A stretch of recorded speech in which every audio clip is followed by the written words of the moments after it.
Greetings everyone, my name is K. Zipag and I welcome you all in the Shield IAS episode of the Hindus News Analysis. So चलिए देखते हैं कौन से articles है that we will be discussing today. So first article is on the aspects of governor. और यहाँ पर जो गवर्नर का टॉपिक है ये काफ़ी दिन से कंटेंशियस चल रहा है और यहाँ पर जो बेसिक एस्पेक्ट्स है उसे हम लोग देखेंगे in our first article. The second one is with regards to the appointment of Chief Justice of India. कैसे हम अपॉइंट करते हैं Chief Justice of India, that is the aspect of second article और उसे हम लोग डिस्कस करेंगे यहाँ पर. The third article is with respect to the pashmina fabric and shahtoosh fabric. So यहाँ पर देखेंगे कश्मीरी शॉल्स में कौन से टाइप्स के फैब्रिक्स होते हैं और क्या है point of contention in this article, that is also we are going to discuss in today. The fourth article here is with respect to the rupee settled trade. So यहाँ पर देखेंगे जो ग्लोबल ट्रेड है उसमें रुपी अगर हम लोग use करें विदाउट यूजिंग डॉलर्स तो उसके क्या क्या एडवांटेजेस हो सकते हैं, as well as foreign trade policy पर भी बात करेंगे in our fourth article. And as usual, the fifth one is on the quiz of the day. So let's start with the first one, that is on the aspects of governor. अब जब भी हम लोग governor की बात कर रहे हैं, अगर ये केरला गवर्नर की बात हो रही हो या Tamil Nadu governor, and as of now तो तेलंगाना गवर्नर के जो रोल हैं वो भी काफ़ी सारे कंटेंशियस और काफ़ी सारे कंट्रोवर्सीज क्रिएट कर रहे हैं. जब भी गवर्नर के बारे में बात करते हैं it is often surrounded with a lot of political controversies, but as an UPSC aspirant, as an aspirant of civil service examination you should keep away from this controversies. और जो बेसिक एस्पेक्ट्स हैं कि Indian polity में governor का क्या role, governor का क्या क्या प्रोविजंस है विद रिस्पेक्ट टू द संविधान of India, that is constitution of India, as well as क्या क्या पावर्स है गवर्नर के पास, क्या क्या डिस्क्रिशनरी पावर्स है गवर्नर के पास, कॉन्स्टिट्यूशनल डिस्क्रिशनरी पावर्स कौन से हैं, सिचुएशनल डिस्क्रिशनरी पावर्स कौन से हैं, इन डिस्क्रिशनरी पावर्स के कारण क्या क्या इश्यूज क्रिएट होता है, एज वेल एज क्या क्या रिकमेंडेशंस हैं जो कि दिए गए हैं, that I have already discussed in our 18 October video. So please इस वीडियो को रेफर करें ताकि एक क्रिटिकल अंडरस्टैंडिंग है आपके पास वो बना रहे. With that let's move to our next topic, that is with respect to the appointment of chief justice of India. अब जब भी हम लोग चीफ जस्टिस ऑफ इंडिया के अपॉइंटमेंट की बात करते हैं, ये जो अपॉइंटमेंट है ये काफ़ी दिन पहले ही हो चुका था और यहाँ पर there is a mechanism underlying the appointment और उस मैकेनिज्म को कहते हैं कॉलेजियम सिस्टम. और ये जो कॉलेजियम सिस्टम के जो एस्पेक्ट्स हैं that I have already discuss in our 11 October video, जहाँ पर बेसिक्स है कि संविधान में, कॉन्स्टिट्यूशन में कौन सा आर्टिकल है with respect to the appointment of the supreme court जजेस और वहाँ पर क्या इश्यूज़ हैं, किस वर्ड में एम्बिग्यूटी की कमी है, उसमें क्लैरिटी लाने के लिए कौन से जुडिशियल प्रोनाउंसिएशंस हुए हैं ओवर द ईयर्स और उसकी वजह से क्या क्या सिस्टम्स क्रिएट हुए हैं, एंड इस सिस्टम में जो प्रेजेंट सिस्टम है हमारे पास उनमें क्या क्या कॉन्ट्रोवर्सीज हैं, क्या क्या इश्यूज हैं, that also I have cleared in a critical manner in our 11th October video. So please refer to this video so that you have a very good critical understanding of this topic.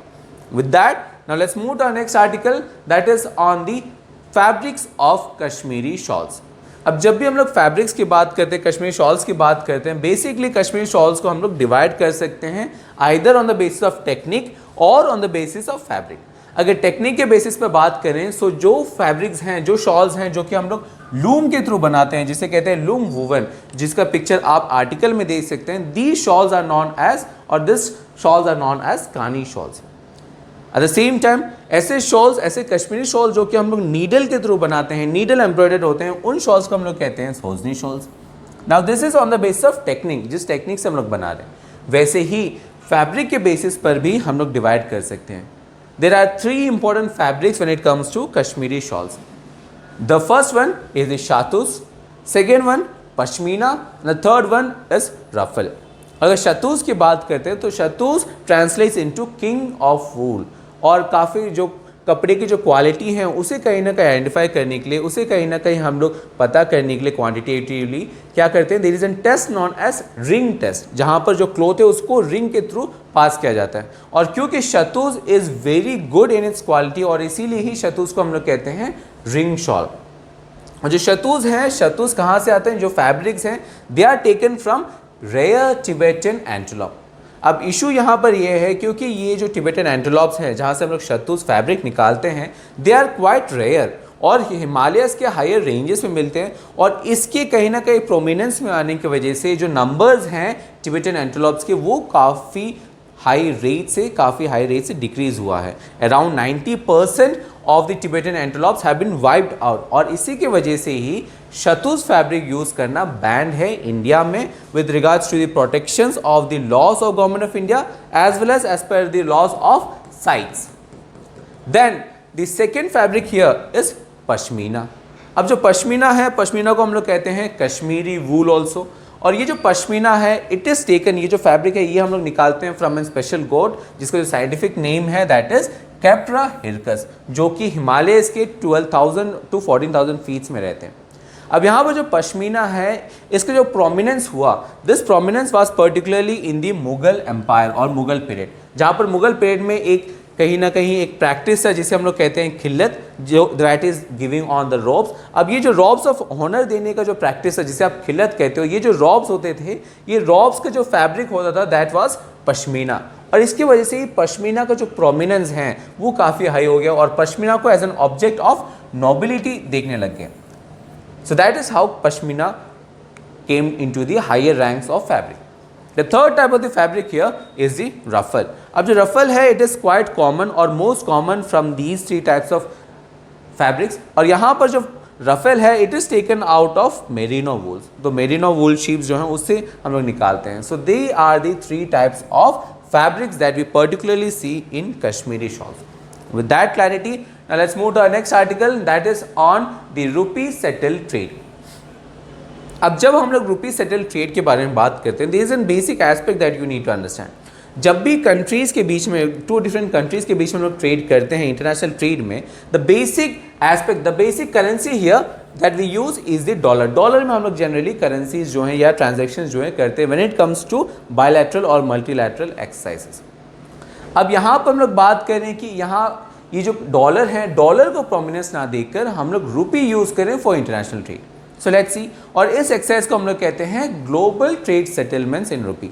सो यहाँ पर क्या कर रहे हैं, यहाँ पर हम लोग जो ट्रांजैक्शंस हैं, जो ट्रेड ट्रांजैक्शंस हैं बिटवीन टू कंट्रीज, वो हम किस रैंक्स में कर रहे हैं, वी आर यूजिंग रूपी या currency of that particular country जिसके साथ हम लोग डील कर रहे हैं, और यहाँ पर हम लोग डॉलर्स यूज़ नहीं कर रहे हैं। और इस एक्सरसाइज के कारण इसको कहीं ना कहीं एग्जीक्यूट करने के लिए हम लोग क्या एक प्रोविजन खोल रहे हैं, we have an provision known as vostro accounts. अब यहाँ पर जो वोस्ट्रो अकाउंट्स है, वोस्ट्रो अकाउंट्स ऐसे अकाउंट्स होते हैं जो कि करस्पॉन्डिंग बैंक, फॉर एग्जांपल अगर कोई रशिया और इंडिया ट्रांजैक्शंस करना चाहता है, रशिया और इंडिया डील करना चाहता है, तो जो रशियन बैंक है, रशियन बैंक अपना अकाउंट इंडियन बैंक में खोल सकते हैं and that account would be known as vostro account. और इस वोस्ट्रो अकाउंट के थ्रू हम लोग ट्रांजैक्शंस करेंगे, और इस ट्रांजैक्शंस में हम लोग डॉलर्स यूज़ नहीं करेंगे, हम लोग क्या यूज़ करेंगे, रूपी और rouble, that is the currency of Russia, that would be using. अब इसके काफ़ी सारे एडवांटेजेस हैं। अगर बेनिफिट्स की बात करें, the biggest benefit here is that it would be checking the dollar outflow. जो इन्फ्लेशन के कारण उसे जो इसे टारगेट करने के लिए यूनाइटेड स्टेट्स की जो फेडरल बैंक इंटरेस्ट रेट्स बढ़ा रहे हैं, इसके वजह से जो फॉरेन इन्वेस्टर्स हैं जो कि डरे हुए हैं और वो इमर्जिंग मार्केट्स में इन्वेस्ट नहीं कर रहे हैं, और कहीं ना कहीं इन्वेस्ट नहीं करने के कारण या वापस इन्वेस्टमेंट लेने के कारण जो डॉलर है इकोनॉमी में वो कहीं ना कहीं कम हो जा रहे हैं, और क्योंकि डॉलर कम हो जा रहे हैं इसके कारण देयर इज डिप्रिसिएशन ऑफ रूपी, और इसी के लिए इसे कहीं ना कहीं काउंटर करने के लिए हम लोग क्या कर रहे हैं, we are having this transactions in rupee. और अगर हम लोग डॉलर आउटफ्लो को चेक कर पाए, देन जो हम लोग डिप्रिसिएशन हो रहा है रूपी का, that also we can slow down. और अगर डिप्रिसिएशन ऑफ रूपी को हम लोग रोक पाए, डॉलर आउटफ्लो को रोक पाए, so we will be promoting growth, जो आपके इकोनॉमी है उसकी ग्रोथ जो है वो हम लोग प्रमोट करेंगे, and that also with respect to the exports. Particularly हम लोग एम्फेसिस देंगे किस पे, एक्सपोर्ट्स पे। बट यहाँ पर काफ़ी सारे इश्यूज भी हैं। The biggest criticism here is, जैसे ही आप रूपी में इंटरनेशनल ट्रांजैक्शंस करने की बात कर रहे हो, सो काफ़ी कम कंट्रीज हैं जो कि रूपी में डील करना चाहते हैं, because rupee is not as stable as dollars. इसके साथ साथ काफ़ी सारे कंट्रीज़ को आप कैसे कंपेल करोगे कि वो रूपी में डील करें, that is also another point of issue, और इसी वजह से काफ़ी सारे लिमिटेशंस हैं of these settlements. With that now let's see the infographics. अब जैसे मैंने बात किया, when we are having an international trade, अगर इंडिया और रशिया में कोई कंपनीज हैं, इंडिया में कोई सब्सटेंस है जो कि रशिया में एक्सपोर्ट किया जा रहा है, सो इंडियन कंपनी और रशियन कंपनी जो है वो डील करेंगे, वो रुपये में डील करेंगे, और वहाँ से अगर हम लोग को रशिया से कोई चीज़ इंपोर्ट करना है then will be dealing in rouble, और इस ट्रांजैक्शंस में हम लोग कहीं भी डॉलर यूज़ नहीं करेंगे। जो पर्टिकुलर अकाउंट होगा जो कि इस ट्रांजैक्शन को फैसिलिटेट करेगा, that account would be known as vostro account. That is the basic aspects of global trade settlements. With that, now let's see the aspects of foreign trade policy. So first देखते हैं foreign trade policy होता क्या है। So foreign trade policy एक तरीके का policy होता है, it's a kind of a legal document जो कि कौन इशू करता है, गवर्नमेंट ऑफ इंडिया इशू करता है, and that is enforceable under the Foreign Trade Development and Regulation Act of 1992. अब यहाँ पर ये जो डॉक्यूमेंट है, it has been revisited and revised regularly since the 1991 economic reform, जिसे कहते हैं लिबरलाइजेशन, प्राइवेटाइजेशन, ग्लोबलाइजेशन। जो एलपीजी एरा था, एलपीजी से ही हम लोग इसे कंटिन्यूसली रिविजिट कर रहे हैं और उसे रिवाइज कर रहे हैं। और जो एफटीपी है, ये जो फॉरेन ट्रेड पॉलिसी है, ये क्या करता है, ये काइंड ऑफ एक बीकन की तरह काम करता है, एक गाइडिंग डॉक्यूमेंट की तरह काम करता है हर एक स्टेक होल्डर्स के लिए। यहाँ पर ये जो डॉक्यूमेंट है, ये जो लीगल डॉक्यूमेंट है, इसका जो प्राइम ऑब्जेक्टिव है that is to facilitate trade. वो ट्रेड फैसिलिटेट करना चाहता है, कैसे? By reducing the transaction. जो ट्रांजैक्शन की जो कॉस्ट है या जो ट्रांजिट कॉस्ट है और जो टाइम है, उसे रिड्यूस करके ट्रेड को फैसिलिटेट करना चाहता है। अब ये जो प्राइम ऑब्जेक्टिव है वो कैसे एकम्प्लिश करेगा? इस ऑब्जेक्टिव को एकम्प्लिश करने के लिए वो क्या करते हैं, this FTP sets out the regulations for cross border trade. Cross border में ट्रेड कैसे होना चाहिए, गवर्नमेंट की क्या पोजीशंस होनी चाहिए, एज वेल एज क्या क्या एस्पेक्ट्स होना चाहिए when it comes to technology flow या इंटेंजिबल गुड्स। इन सब बारीकियों में जाकर वो रेगुलेशन सेट करते हैं ताकि ट्रांजैक्शंस जो हैं, जो ट्रेड है, उसे वो फैसिलिटेट कर पाए। अब ये जो पॉलिसी है ये हर 5 साल में नोटिफाई किए जाते हैं। दैट मीन्स जो करंट पॉलिसी है that is of the year 2015-16। तो 2015-16 से 5 साल मतलब it was held to be revisited और revised in the year 2020, but covid के कारण इसे हम एक्सटेंड कर रहे हैं। एंड एज ऑफ नाउ एक नए फॉरेन ट्रेड पॉलिसी का बात किया जा रहा है, और इस नए फॉरेन ट्रेड पॉलिसी जब तक आते हैं we will be waiting for that. Once it comes in we will be we will be evaluating all the nuances of that trade policy also. Till then अब देखते हैं जो करंट ट्रेड पॉलिसी हमारे पास, उसके क्या क्या नुआंसेस है, उसकी बारीकियों को समझते हैं। तो जैसे मैंने कहा, जो अमेंडमेंट्स है, जो रिविजिटिंग है, that is done in every year, और यहाँ पर अपडेट जो है वो एवरी ईयर किया जाता है। अब यहाँ पर जो करंट ट्रेड पॉलिसी हमारे पास that is of the year 2015-2021, that aspects पे देखते हैं उसके क्या क्या मेजर एम्स थे। सो बस major aim was to increase the growth in exports and imports in India. इसके साथ साथ क्योंकि एक्सपोर्ट और इम्पोर्ट्स बढ़ा रहे हैं, बूस्ट कर रहे हैं इकोनॉमी को। जब बूस्ट करें इकोनॉमी को, जो शेयर हैं ग्लोबल मर्चेंडाइज के वो भी हम लोग बढ़ाना चाहते हैं बाय 2 टाइम्स, एंड इसकी वजह से हम लोग क्या इंप्रूव करना चाहते हैं, हम लोग बैलेंस ऑफ पेमेंट्स और ट्रेड एम्प्लॉय करना चाहते हैं। और जब हम लोग ये सब एम्स को एकम्प्लिश करेंगे, so it would be increasing the employment opportunities in India.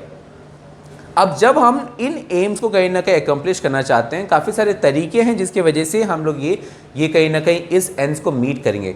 The way here is to have an sustainable growth. हम लोग सस्टेनेबल ग्रोथ कहीं ना कहीं प्रमोट करना चाहते हैं। एट द सेम टाइम जो टेक्नोलॉजिकल कैपेसिटी है उसे बढ़ाना चाहते हैं, कॉस्ट इफेक्टिवनेस बढ़ाना चाहते हैं, कॉम्पिटिटिव स्ट्रेंथ बढ़ाना चाहते हैं, एंड जो ईज ऑफ डूइंग बिजनेस है वो बढ़ाना चाहते हैं by through accomplishing these goals. So that is the basic aim of the current foreign trade policy of India. With that, अब देखते हैं करंट ट्रेड पॉलिसी के क्या क्या प्रोग्रेसिव फीचर्स रहे हैं और क्या क्या क्रिटिसिज्म्स रहे हैं। अगर प्रोग्रेसिव फीचर्स की बात करें, सो बेसिकली 2 स्कीम्स हैं जिसकी वजह से करंट ट्रेड पॉलिसी काफ़ी ज़्यादा फेमस हुआ था। अब यहाँ पर ये जो 2 स्कीम्स है, they are the merchandise export from India scheme that is MEIS and the services export from India scheme that is SEIS। अब इन 2 स्कीम्स के थ्रू वो क्या कर रहे थे, गवर्नमेंट ऑफ इंडिया ट्राई कर रहे थे कि जो इंसेंटिव्स, जो एक्सपोर्टर्स हैं उनको इंसेंटिव्स देने की जो क्राइटेरियाज हैं उससे कहीं ना कहीं वो ब्रॉड कर रहे थे। अब यहाँ पर किस इंसेंटिव्स की बात कर रहे हैं, यहाँ पर जो एक्सपोर्टर्स हैं उन्हें पर्टिकुलरली टोकन्स दिए जाते थे। इन टोकन्स को टेक्निकल टर्म्स में कहते हैं ड्यूटी क्रेडिट स्क्रिप्ट्स। अब ये जो ड्यूटी क्रेडिट स्क्रिप्ट्स है, they are more less similar to the tokens itself. वो चाहें, अगर एक्सपोर्टर चाहें तो वो आइदर इंपोर्ट ड्यूटीज़ को पे करने के लिए ये टोकन्स को यूज़ कर सकते हैं, या अगर वो ना चाहें तो वो किसी और एक्सपोर्टर्स को ट्रांसफ़र कर सकते हैं। So it is transferable also, या वो इंपोर्ट ड्यूटीज़ को पे करने के लिए इन टोकन्स को यूज़ कर सकते हैं, जिसे कहते हैं हम लोग ड्यूटी क्रेडिट स्क्रिप्ट। इसके साथ साथ गवर्नमेंट ऑफ इंडिया ने थ्रू दी FTP पॉलिसी उन्होंने जो एक्सपोर्ट ऑब्लिगेशंस है वो भी रिड्यूस कर दिया। एंड इन्होंने एक और प्रोविजन ऐड किया कि we have the ability to self certify. जो मैन्युफैक्चरर्स हैं, जो लोकल मैन्युफैक्चरर्स हैं, वो सेल्फ सेटिस्फाई कर सकते हैं, सेल्फ सर्टिफाई कर सकते हैं कि जो मैन्युफैक्चर कर रहे हैं वो गुड्स वो आर ऑरिजिनेटिंग फ्रॉम इंडिया। अगर हम लोग ये जो कैपेबिलिटी हैं, ये जो सर्टिफाइंग कैपेबिलिटी है, ये हम लोग सेल्फ सर्टिफाइंग दे दें तो जो नंबर ऑफ मैन्युफैक्चरर्स हैं वो बढ़ जाएंगे और इसकी वजह से जो ग्रोथ है इकोनॉमी का वो भी बढ़ जाएगा। So there would be an increase in the और स्ट्रेंथ ऑफ द बेसिक्स और द बेसिक और the country feature of the economy that would be strengthening and that is the major aim of the foreign trade policy. But इसके साथ साथ काफ़ी सारे criticisms भी हैं। One of the biggest criticism जो कि काफ़ी सारे कंट्रीज कहते हैं दैट इज कि जो इंडिया का जो एक्सपोर्ट सब्सिडी प्रोविजन है, this provision MEIS and SEIS, that is going against the rules of WTO। इसके साथ साथ इंडिया ने काफ़ी सारे मेजर्स में इंडिया ने क्या किया, इंडिया ने जो फॉरेन ट्रेड पॉलिसीज़ हैं उसमें काफ़ी ज़्यादा प्रोएक्टिव ना होकर वो फ्री ट्रेड एग्रीमेंट्स में वो पार्टिसिपेट नहीं किए। For example, India has came out of the RECP, that is the Regional Comprehensive Economic Partnership। अब यहाँ पर अगर हम लोग इसका पार्टनर रहते तो काफ़ी सारे इश्यूज ऑब्वियसली क्रिएट होते बट उसका एडवांटेजेस भी होता। So there is both sides of the coin and that is a criticism of the FTP। With that, now let's see the quiz of the day. So the first question is with regards to the UNFCCC. Please try to attempt this question. Where the second question is with regards to the central universities. Again, both these questions are based on the current affairs. So ये काफ़ी important है, इन questions को answer करें और इन questions के जो solutions हैं along with the explanations would be provided to you in the form of PDF, जिसका जो लिंक है वो आपको वीडियो के डिस्क्रिप्शन में मिल जाएगा। एज वेल एज जो PPT है जिसके पर एनालिसिस किया, that also in the form of PDF, you would get a link in video's description. So I hope today's analysis was beneficial for you guys. We'll be working hard for you guys, but at the same time work hard, study hard, but most importantly stay safe. We'll be doing the same for you guys. See you tomorrow.